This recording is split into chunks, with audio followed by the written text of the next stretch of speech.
Back in the mid-1990s, it was very common to see naive-sounding marketing about how the internet was this remarkable new tool that could connect you to people all over the world.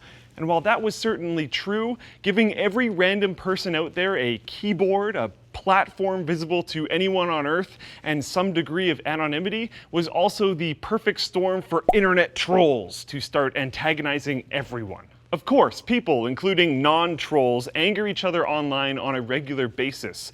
By the way, trolling is not the same as getting into a heated argument with someone who's expressing a sincere opinion. Rather, trolling is intentionally posting something misleading or inflammatory in order to trick or upset people, and often to provoke some kind of response as well.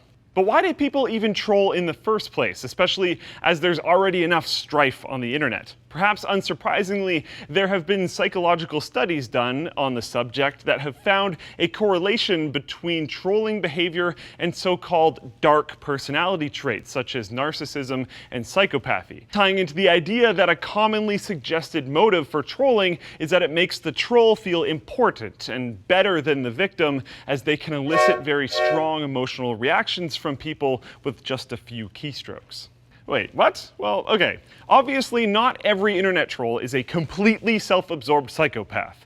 But the point is more that general human curiosity of drama combined with our natural desire for attention makes online gathering places a fertile ground for people who like watching the world burn, or maybe just a message board.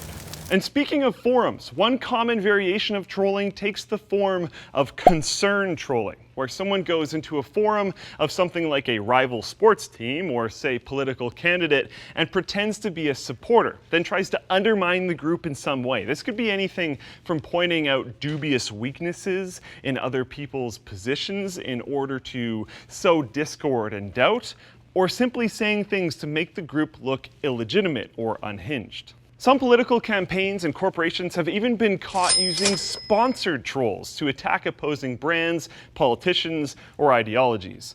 In fact, a Harvard study concluded that the government of mainland China posts nearly 500 million troll messages on social media every year in order to sway public opinion. But assuming the trolls you usually encounter on a day-to-day basis aren't covertly backed by government or business, another proposed motivator for trolling is something called de-individuation, which is the tendency people have to lose their sense of self in crowds.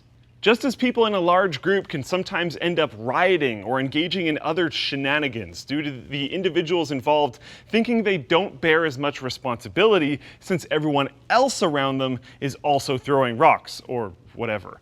Trolls often see themselves as part of an anonymous mass of people, which lowers their inhibitions and makes it easier for them to go at people online when they wouldn't say the same things in a real-life conversation one-on-one. And this type of trolling doesn't even have to be verbal. One such famous trolling incident happened back in 2005 when a glitch in World of Warcraft allowed trolls to spread intentionally an in-game sickness called corrupted blood to lots of other users, creating an in-game catastrophe for tons of unsuspecting players at the hands of an anonymous mob of trolls.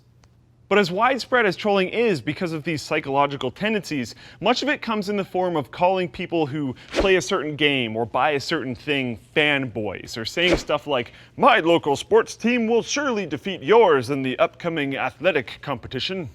A more directly threatening concern comes when it's bad enough to have more direct consequences, such as doxing, where trolls publish personal information or private details about a target online. You can learn more about real-life effects of online abuse here.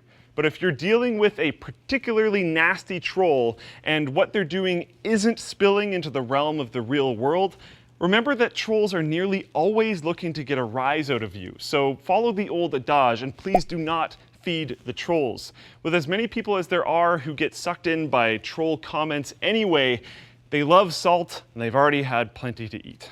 But if you need plenty to listen to, head over to audible.com. They're the leading provider of audiobooks with more than 180,000 downloadable titles across all types of literature, including fiction, nonfiction, and even periodicals.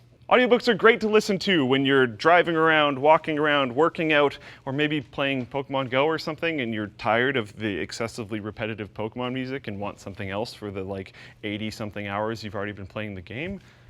Audible is offering a free 30-day trial of their stuff, so jump over to audible.com/techquickie. You'll get a free title to listen to and enjoy before you have to decide if you have to keep on going. I've been re-listening to The Hobbit by J.R.R. Tolkien. I highly recommend it if you're a Lord of the Rings fan and didn't like the Hobbit movie but haven't read the book. I would go read the book, it's a lot better. If you like this video, let us know in the comments down below what other stuff you'd like us to explore the psychology of. Don't forget to press the like button as well. Dislike it if you disliked it. Get subscribed. Check out channel Super Fun. There's some crazy trolling over there, including pranks and other various shenanigans. And Linus Tech Dips, because that's where probably most of you came from anyways.